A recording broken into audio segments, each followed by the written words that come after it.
thinking about a couple of different strategies within our reading.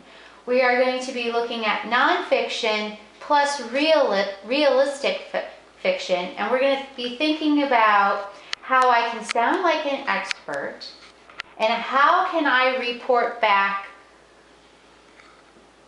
the events in a story in order, and what words do I need to be using when I retell the order of how something grows, or how to learn something new, or how to do something.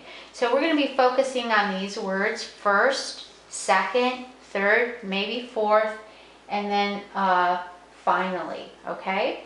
So I'm going to leave maybe fourth here. I'm going to add in that. And then my last word would be finally. Finally, meaning the end. So we're going to look at, like I said, a couple of different books, one nonfiction, two realistic pieces. And we're going to think about how to do something. So we're going to report something back by using these words. All right?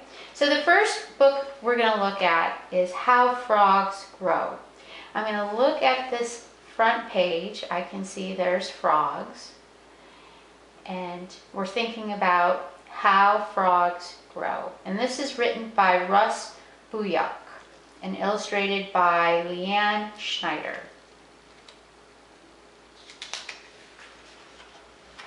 And I will have these books also attached to our topic page. How Frogs Grow. A frog lays eggs in water.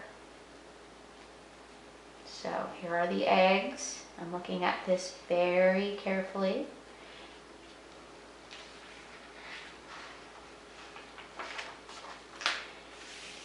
Tadpoles come out of the eggs. So these little tadpoles, which I think they are the baby frogs. So here, started with the eggs, then tadpoles come out. The tadpoles have long tails.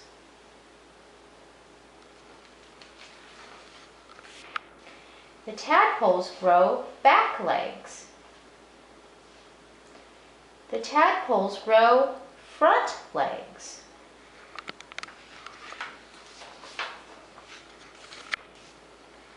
The tadpoles are now froglets. So if I look at this picture very carefully, it looks like a tadpole because it still has its little tail, but then it has the arms and legs of a frog. So it's in that middle stage. The froglets grow and grow. Their tails get smaller and smaller.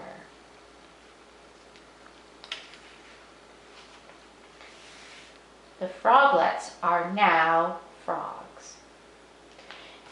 All right. How frogs grow.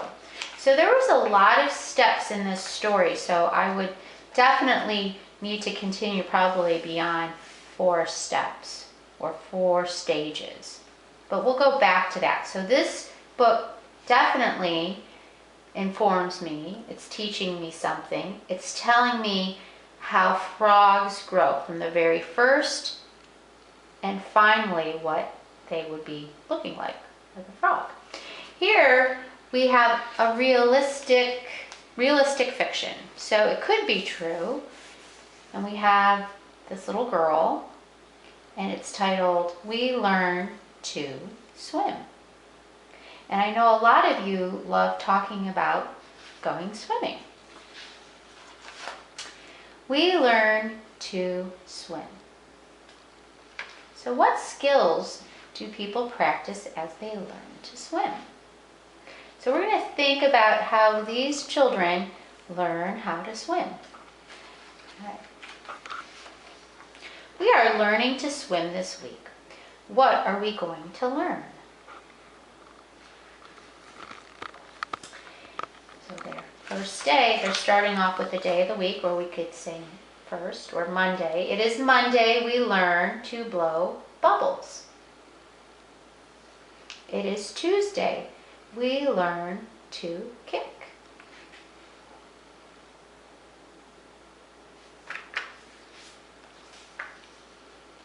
It is Wednesday. We learn to paddle. You can see she's moving her arms. And here's another little boy. He's back there on a floaty and looks like he's scooping the water. It is Thursday. We learn to dunk.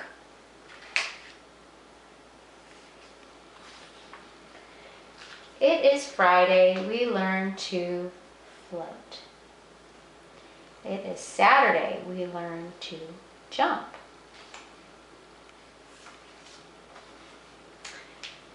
It is Sunday. Now we practice what we have learned. So there's lots of steps in this, how they get ready to swim. So we can title it that too. How do you get ready to swim? Or how do you learn to swim? First, if I go back and retell, first, I learn how to blow bubbles. Second, I learn how to kick. Third, I learn how to paddle, maybe with my arms. Fourth, I learn how to go underwater.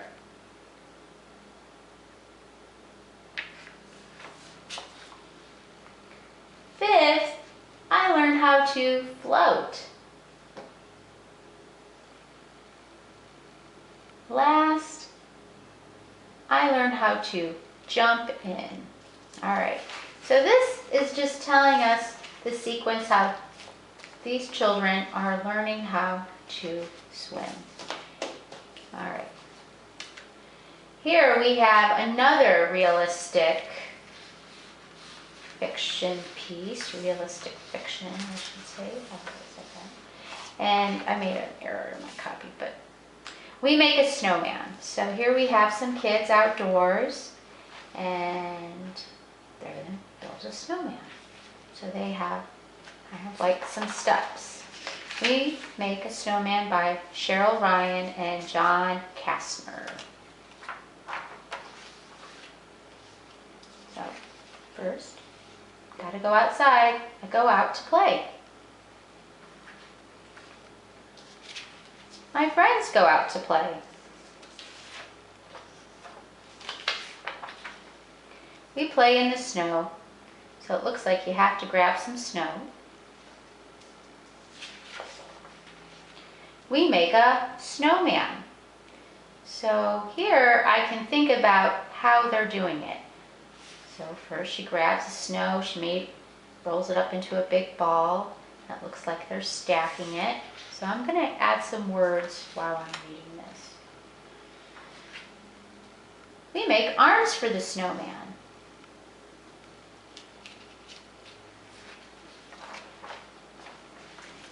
We make eyes for the snowman. We make a nose and a mouth. We play with the snowman. We go in the house. Dad makes hot soup. Yum. So that's how it ends.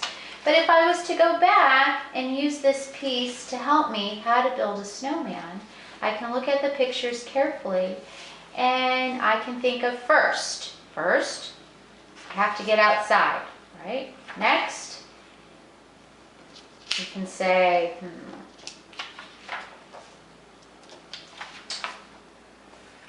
So she goes outside. She gets her friends. Well, that's not really telling me how to make a snowman. So first, go outside. Next, second, make a snowball. Let's do it. And make more snowballs.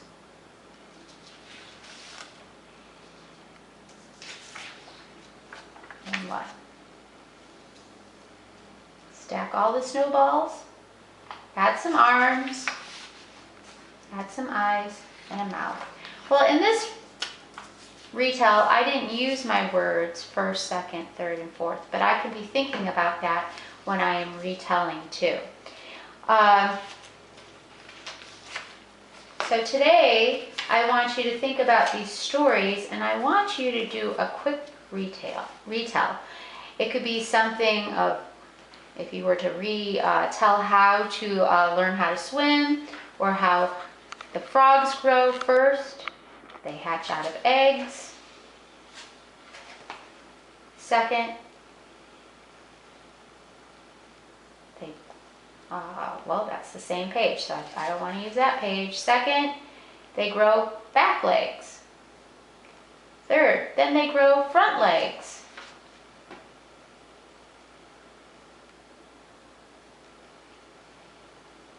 Fifth, their tails shrink.